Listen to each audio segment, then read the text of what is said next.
Ďalšia dvojica otázok. Keby banky naozaj skrachovali a štát ručí za vklady ľudí vo výške 100%, mal by to z čoho štát zaplatiť? A druhá otázka. Bankéri a banky zarábali milióny dolárov a s nikým sa o zisk nedelili. Prečo to teraz platí štát? Ono preto došlo k takému ručeniu, aby neskrachovali.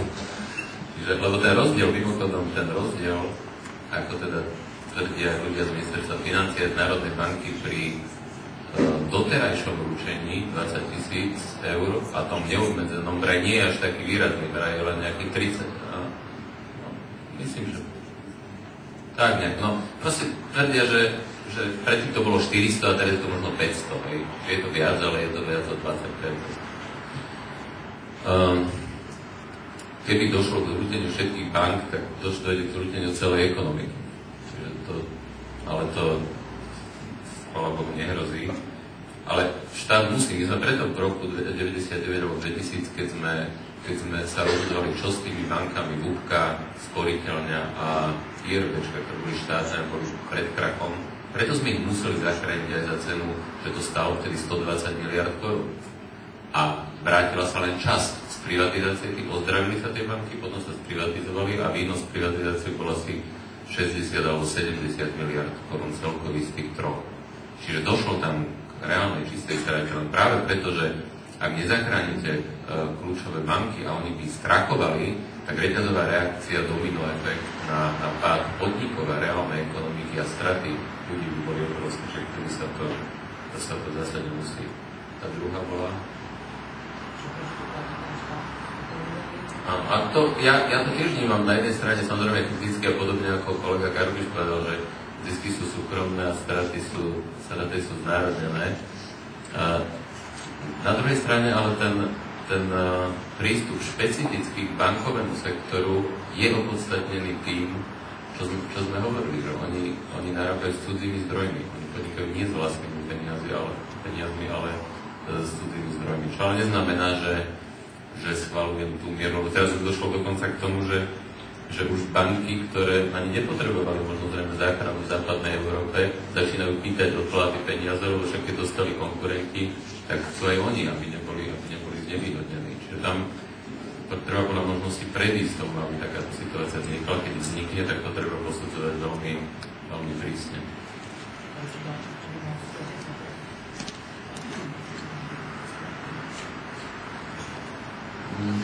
No, hovorím, tedy keby banky skrachovali, tak skrachuje celá ekonomika, celá krajina. Samozrejme, že v konečnom dôsledku nie je problém si požičať, otázka je za akú cenu a aké sú náklady a to, aké to splatí. My sme mimochodom už pri nejaké banky skrachovali na Slovensku, však si pamätáte, Dedín banka skrachovala Dopravná banka a ešte nejaká priemyselná. Čiže už ani vtedy Fond ochrany vklady nemal dosť zdrojov na to, aby to vyplatilo. Samozrejme, že štát to garantoval, čiže bolo to uhradené a Fond ochrany vkladov vlastne dodnes spláca túto požičku, ale zase Fond ochrany vkladov nemá peniaze od inakiaľ než z príspevkov bank, ktoré sa skladajú a banky sa skladajú z toho, že o to zvýšia vlastne úroky za úvery, ktoré poskytujú, alebo znížia úroky výnosy za peniaze, ktoré od vás ako vkladateľov prijímajú. Aby som neopakoval to, čo tu bolo povedané, možno by som sa povenoval tomu morálnemu hazardu, ktorý podľa môjho názoru vyvoláva tieto plošné záchrany tých finančných inštitúcií, najmä v západnej Európe a v Amerike, keďže u nás tie banky naozaj neboli v reálnych likviditných problémov. Tá plošná záchrana je veľmi negatívnym javom podľa môjho názoru. Predstavte si, že podnikáte v bankovníctve a máte banku, ktorá ako jediná je zodpovedná, konzervatívna, neinvestuje do tých podozrivých cenných papierov. Fungujete tak 10 rokov, pripravujete sa o časť zisku, ktorá z týchto cenných papierov plinie. Potom dospejete do roku 2008, kedy prepukne tá finančná kríza a vy stojíte ako jediná zdravá banka bez likviditných problémov. Všetci vaši konkurenti majú obrovské problémy a krachujú. V tom vstupí na trh štát a všetkým pomôže, to všetkých nasype verejné financie okrem vás. Vy tým pádom desíte stratu, to ušlo o zisku na jednej strane, a na druhej strane nemôžete realizovať tie výhody toho, že vy ste sa správali zodpovedne. Tie výhody mali byť také, že vlastne táto jediná zdravá, šikovná banka mala prebrať trhové podiely tých všetkých ostatných inštitúcií, ktoré mali skrachovať.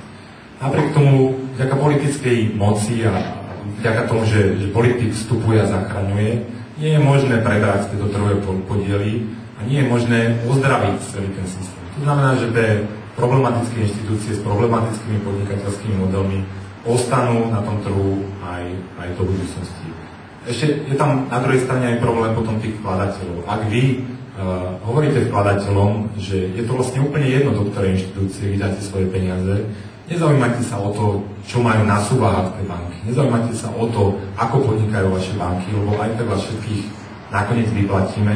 Zase vytvára, znižuje kontrolu zo strany vlastne zákazníkov a znižuje ich záujem o to, v čom vlastne tie banky podnikajú a ako bezpečne tie banky podnikajú. Čiže sú tu dve tendencie, ktoré negatívne pôsobia a ktoré podľa mňa budú mať negatívne následky v budúcnosti. Ja len doplním, ja s týmto súhlasím. Len aby sme videli, že to zase nie je také jednoduché, tak by som chcel povedať príklad veľkej hospodárskej krízy z roku 29 až 43 a terajšieho stavu. Ten problém je v tom, že a na to sa dnes už ekonomové v zásade zhodujú, že vtedy prispela zásah vlády opačný alebo žiadny, prispel k tomu, že tá kríza mala takú hĺbku a takú dĺžku, a to v tom zmysle, že aj vtedy vznikla nedôvera na finančnom trhu, zmrzli finančné toky a vláda neurobila tú intervenciu, lebo dnes došlo k tomu, proste vplyvom prasknutia tej bubliny došlo k nedôvere, zmrzli peniaze, zmrzli finančné toky a vlády svojimi intervenciami sa snažia vlastne suplovať tieto finančné toky, ako to nakoniec pán Karpič ukázal na tých grafoch.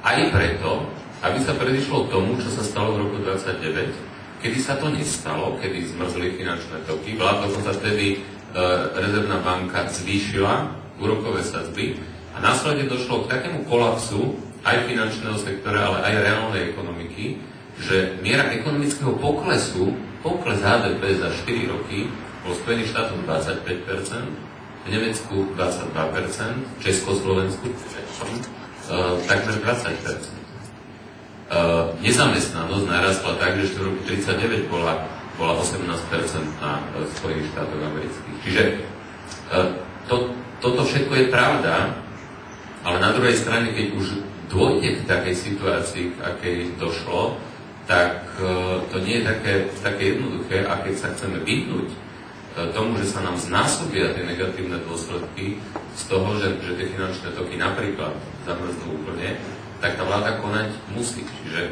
môj pohľad je možno trochu iný, nie ani tak v tom pomenovaní toho, že to tak je, a vôbec nie v tých nákladoch, lebo je to presne tak, že naozaj tento spôsob takého morálneho hazardu poškodzuje nakoniec aj ekonomiku, aj tých poctivých.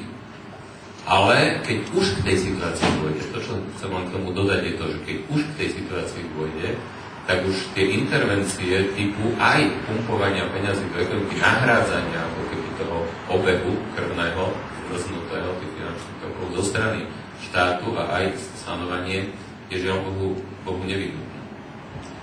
Ja by som ešte zareagoval na toto. Ja tam mierne nesúhlasím, lebo myslím si, že tie podmienky tej krízy v 30. rokoch boli iné, ako sú v súčasnosti.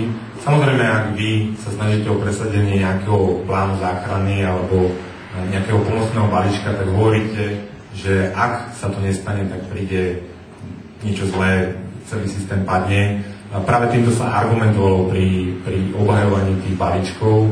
Napriek tomu, že sa zachránil Bear Stearns, padli ostatné inštitúcie. Čiže ono ťažko môžete mať nejaký alternatívny priebeh udalostí, na ktorom môžete testovať, čo sa naozaj stane, keď to nespravíte.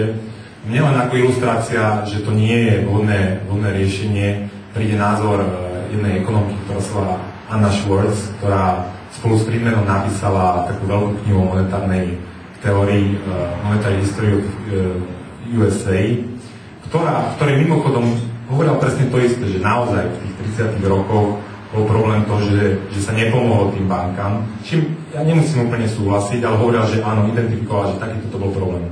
Napriek tomu náš World v súčasnosti kritizuje guvernér americkej centrálnej banky a hovorí, že súčasné podmienky sú úplne iné, ako boli vtedy a v súčasnosti nie je problémom to, že tie inštitúcie by skrachovali a by zobrali do sebou celý ten systém dole. Avšak problémy sú v tom, že na trhu pôsobí veľa inštitúcií, ktoré tam nepatria, ktoré tam nemajú byť práve preto, že ten ich biznis ako keby skončil a ich biznis model bol zlý.